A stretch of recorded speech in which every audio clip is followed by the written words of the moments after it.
அன்பிற்குரிய தம்பிகளே, தங்கைகளே, உங்கள் அனைவருக்கும் எனது அன்பான வணக்கம். ஒவ்வொரு திருக்குறளின் மேன்மையான கருத்துக்களை இவ்வுலகெங்கும் வாழுகின்ற மாணவ மாணவியராகிய தாங்கள் அனைவரும் தெளிவாகவும் சிறப்பாகவும் அறிந்து உணர்ந்து உன்னதமான மேன்மையான ஒவ்வொரு திருக்குறளையும் அதில் சொல்லப்பட்டுள்ள உன்னதமான உயர்வான கருத்துக்களையும் நீங்கள் உங்களது தேர்வுகள் எழுதுவதற்கும் அதே சமயத்திலே அந்த மாண்புமிக்க மேன்மை தாங்கிய கருத்துக்களை கொண்டு உங்களுடைய வாழ்க்கை பயணத்தை, வாழ்க்கை பாதையை செம்மையாகவும் அன்புடனும் அறத்துடனும் மற்றும் ஆக சிறந்த அனைத்து விதமான திருக்குறளில் சொல்லப்பட்டுள்ள பண்பு நலன்கள் உடனும் அமைத்துக் கொள்ள உதவுவதே இந்த கருத்தாக்கத்தினுடைய நோக்கமாகும்.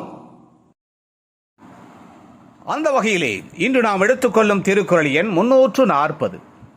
அறத்துப்பாலிலே துறவரவியலிலே நிலையாமை என்கின்ற அதிகாரத்திலே அமைய பெற்றுள்ள அந்த திருக்குறள், புக்கில் அமைந்தின்று கொள்ளோ உடம்பினுள் துச்சில் இருந்த உயிர்க்கு.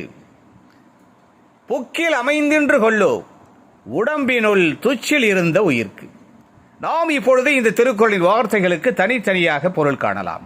புக்கில் அமைந்தின்று கொள்ளோ என்றால் நிலையானதொரு புகலிடம் அமையாது போலும். உடம்பினுள் துச்சில் இருந்த உயிர்க்கு என்றால் நமது உடம்பினுள் நிலையில்லாமல் இருந்து பிரிந்து செல்கின்ற உயிர்க்கு. அதாவது நமது ஒவ்வொருவரின் உடம்பினுள்ளும் இருந்து நிலையில்லாமல் பிரிந்து செல்கின்ற உயிர்க்கு நிலையானதொரு புகலிடம் அமையாது போலும் என்பது இந்த திருக்குறளின் அற்புதமான கருத்தாகும்.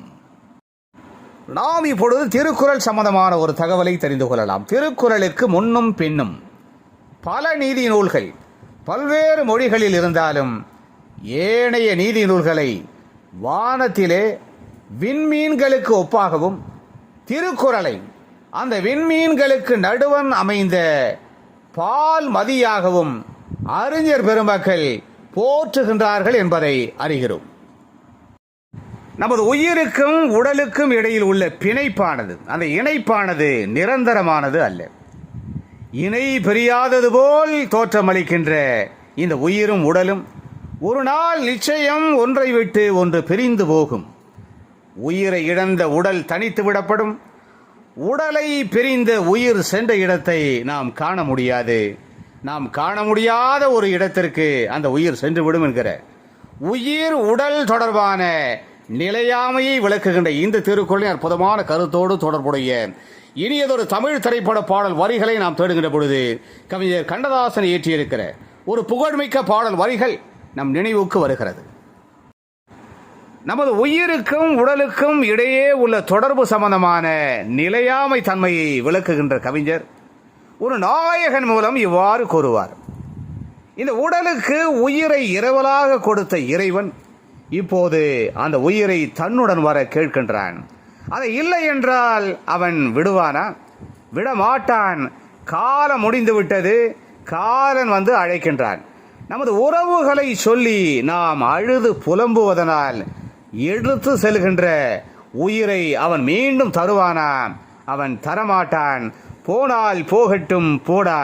இந்த பூமியில் என்றும் நிலைப்பு தன்மையுடன் வாழ்ந்தவர், வாழ்கிறவர், வாழ போகிறவர் யாரடா என்று இந்த மனித வாழ்க்கையினுடைய நிலையாமை தன்மையை மிக அற்புதமாக அந்த நாயகன் எடுத்து கூறுகின்ற அந்த வாய்மை மிக்க பாடல் வரிகள் இடம்பெற்ற தமிழ் திரைப்படம் 1961 வெளிவந்த பாலும் பழமும். கவிஞர் கண்ணதாசனின் அந்த அற்புதமான பாடல் வரிகளுக்கு விஸ்வநாதன் ராமமூர்த்தி இனிமையாக இசை அமைக்க டி.எம். சௌந்தரராஜன் மிகுந்த உருக்கமாக பாடுகின்ற அந்த சிறப்புமிக்க பாடல் வரிகள் இதோ என் குரலில் உங்களுக்காக. இரவல் தந்தவன் கேட்கின்றான், அதை இல்லை என்றால் அவன் விடுவானா? இரவல் தந்தவன் கேட்கின்றான், அதை இல்லை என்றால் அவன் விடுவானா?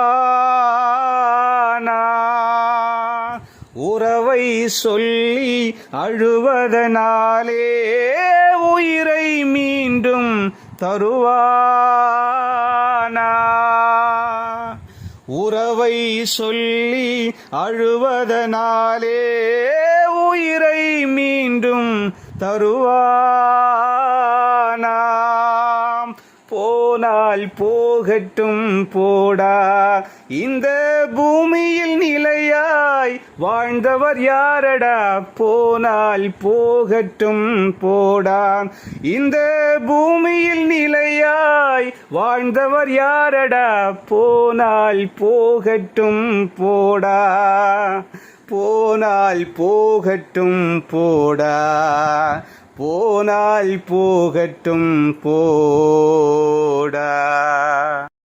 எனவே அன்பு தம்பிகளே, தங்கிகளே, நமது ஒவ்வொருவரின் உடம்பினுள்ளும் இருந்து நிலையில்லாமல் பிரிந்து செல்கின்ற இந்த உயிருக்கு நிலையானதொரு புகலிடம் அமையாது போலும் என்கிற இந்த திருக்குறளின் நிலையாமை தொடர்பான அருமையான தத்துவத்தை சிறப்பாக அறிந்து உணர்ந்து உயிருக்கும் உடலுக்கும் இடையிலுள்ள தொடர்பு நிலைப்பு தன்மை அற்றது என்கிற வாய்மையை புரிந்து நாம் இந்த உலகிலே இருக்கின்ற வரையிலே அறத்துடன் அன்புடன் வாழ்ந்து சிறப்புகளையும் மேன்மையையும் பெறுவோம்.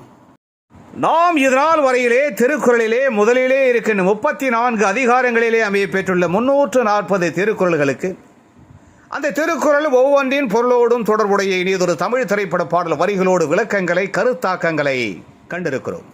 மீண்டும் ஒரு இனிய திருக்குறள், திருக்குறள் எண் 341. திருக்குறளிலே துறவரவியலிலே துறவு என்ற அதிகாரத்திலே அமைய பெற்றுள்ள அந்த திருக்குறளின் பொருளோடு தொடர்புடைய இனியதொரு தமிழ் திரைப்பட பாடல் வரிகள் மற்றும் திருக்குறள் சம்பந்தமான தகவலோடு நாம் விரைவிலே மீண்டும் சந்திக்கலாம். அதுவரை அன்பு வணக்கம் கோரி விடைபெற்றுக் கொள்வது உங்களுடைய அன்பு அண்ணா முனைவர் கா. சிவசங்கர். மீண்டும் சந்திப்போம். நன்றி, வணக்கம்.